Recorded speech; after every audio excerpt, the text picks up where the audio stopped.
Eto, makinig kayo mga lolo at lola. Senior Citizen Pension na makukuha ngayong darating na taon 2026.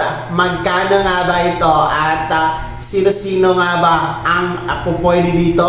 Yan po ang ating tatalakayin sa episode na ito. Dahil nga po magtatapos na tayo ngayong buwan ng Disyembre at dadako na nga po tayo sa taong 2026. 2 linggo na lang talaga. Goodbye 2025 na. Syempre, atin pong titingnan kung ang magandang balita na nag-aantay po para sa mga benepisyo at programa ng ating mga nakakatanda sa taong 2026.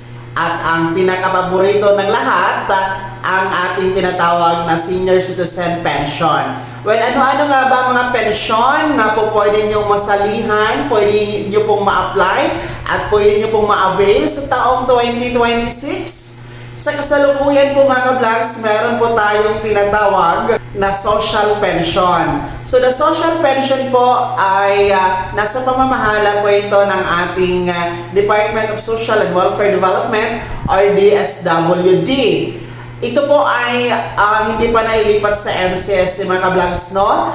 At ang ating pong social pension ay para po ito sa mga indigent senior citizens, yung mga mahihirap, yung mga walang sustento na tinatanggap mula sa kanilang anak, walang source of income, yung ating mga tinatawag na PWD, yung may kapansanan at may mga karamdaman. So alinman sa mga nabanggit po natin that is considered as indigent na kriteria po o basihan ng DSWD para po mapasama sa social pension. Magkano ba ang tinatanggap na buwan ng pensyon under the social pension ng ating mga beneficiaries? Ito po ay nasa 1,000 piso monthly. At ang payout nito ay ginaganap po every quarter or every 3 months.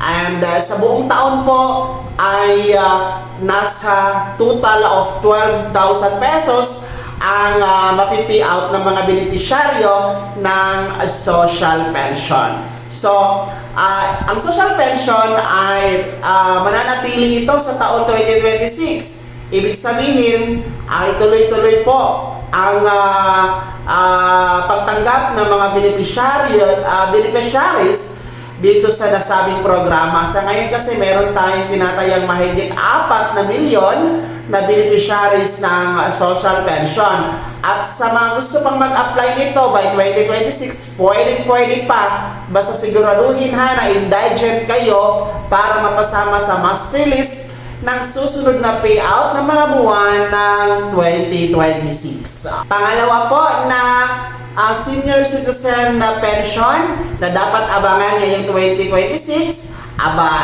Kung ang social pension is para sa indigent, ito naman po ay para na sa lahat. No? Dahil ang isa sa aabangan ngayong 2026 ang pagsasabatas sa Universal Social Pension Bill.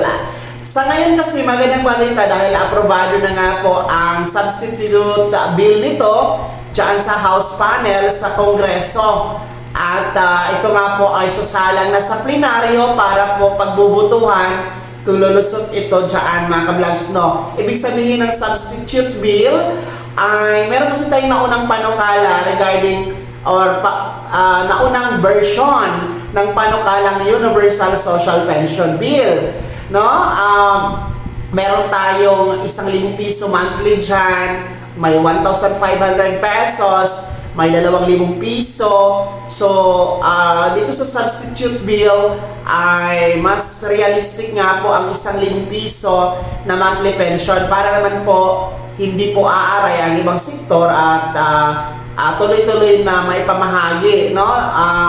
Kahit 1,000 piso, at least tuloy-tuloy mga ka-vlogs. So, yun nga po, aprobado na nga po ang substitute bill na yan, no, ng Universal Social Pension sa House panel. At tinitiyak po ng Senior Citizen Party List, no, through Representative Ordanes, no, na isa sa batas talaga ito pagdating sa 2026. Kaya ito po ang aabangan natin lahat sapagkat wala na pong pipiliin dito, mayaman o mahirap, may pensyon o wala, kasali na po sa Universal Social Pension Bill. Wala na talagang maiiwan. And ako mismo, personal ko pong obserbasyon na talagang sa 2026, nararamdaman natin na masasabatas na po yan ang matagal nyo nang inaasam na Universal Social Pension.